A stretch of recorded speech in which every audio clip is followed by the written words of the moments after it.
That's strange. My phone didn't buzz.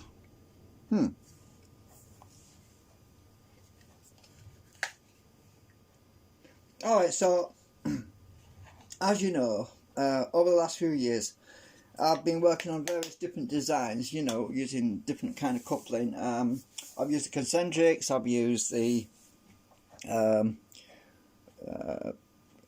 cores that are shaped like a star, you know, hang on, let me just show you quickly. Let's shine a torch. So, hang on a minute. So inside these, you can see that at the bottom there. Might be easier if I just get my laser pen and point at the bottom there. Oh, actually that's a bit bright. Yeah, anyway, you could see it before. So the idea I came up with last night, is, as you know, we're using the coils. Oh, by the way, I've wound 2 coils now. I've got 2 coils round. I've got 1 more coil to wind on this end, on the canopy. So we're getting there.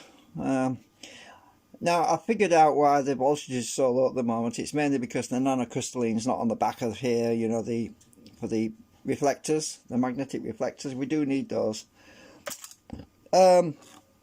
So why didn't my phone buzz? That's bugging me. So anyway, it normally buzzes when I go live, and it didn't do that for some reason. So last night I was thinking, I was laying in bed and I came up with some ideas, because you see the rotor magnets, as you remember from the previous live stream, we have the magnets on the side of the rotor segments, which produce counter drag when the coil is loaded down on the perimeter of the rotor going around the circumference. We have an induced field in the coils.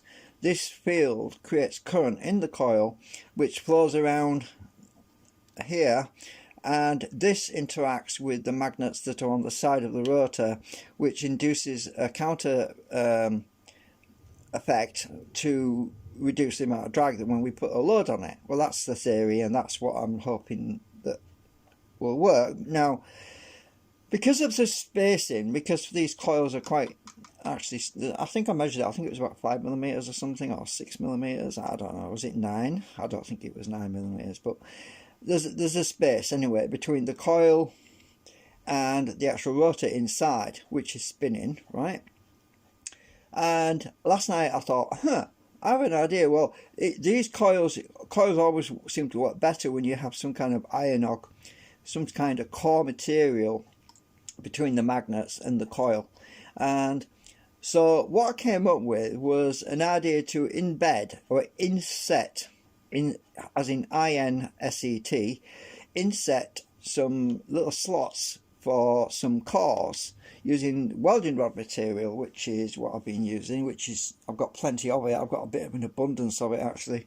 So I've got quite a lot of this welding rod material which I can use.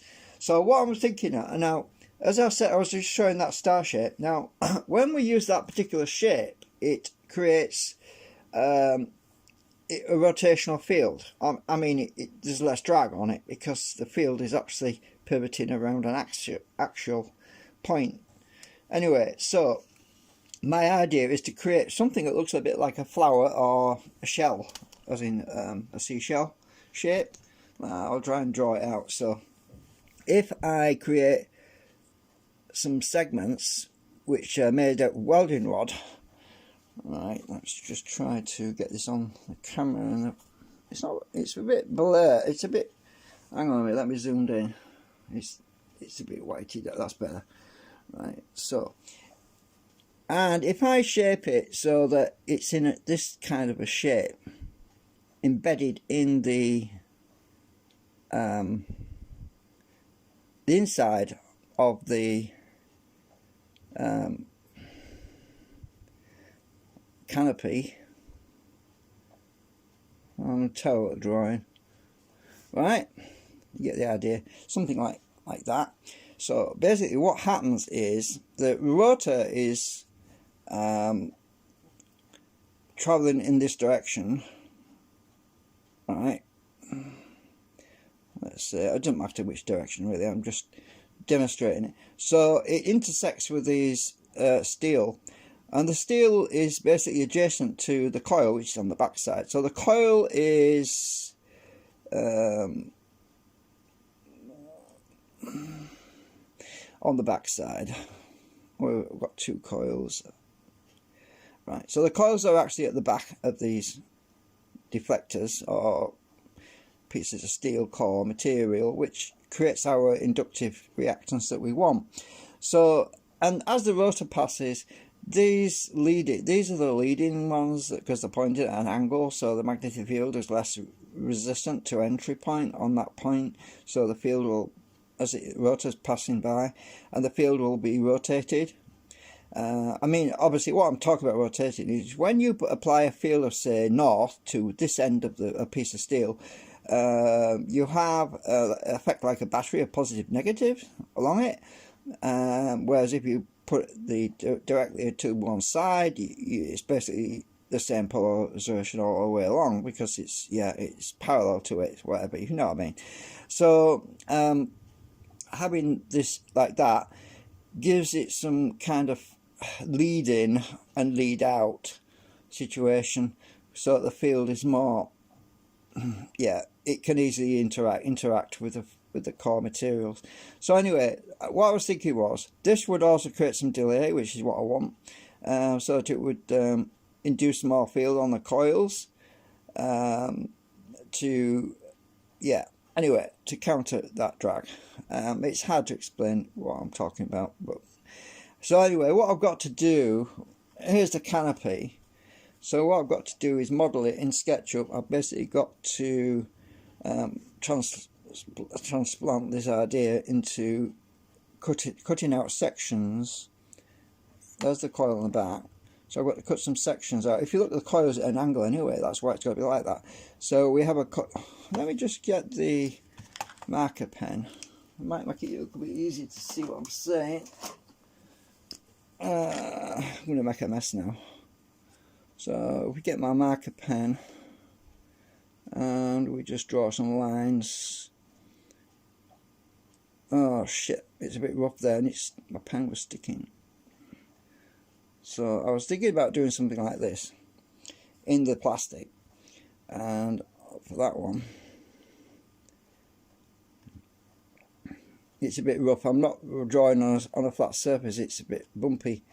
So yeah, you can see what I'm talking about. So I was going to put some, I probably won't have that many actually, but yeah, probably 4 is what I'm thinking. So I'm going to cut some little slots into the canopy, and that'll be embedded in the plastic, and that'll improve the coupling between the coil and the rotor that's passing by inside. And it's not going to interfere, because this plastic is about 1 millimeter thick anyway.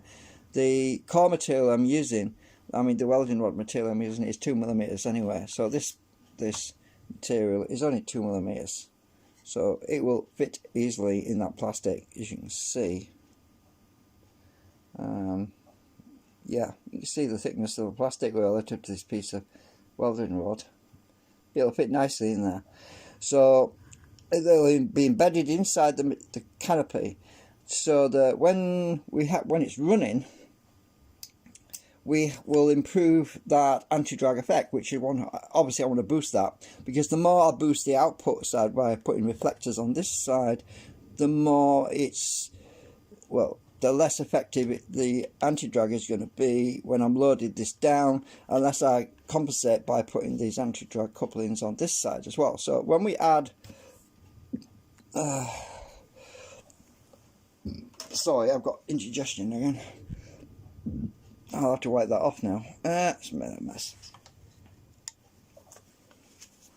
I'll just put some alcohol in it.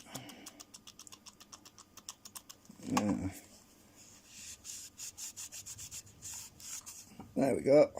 Wiped it off. So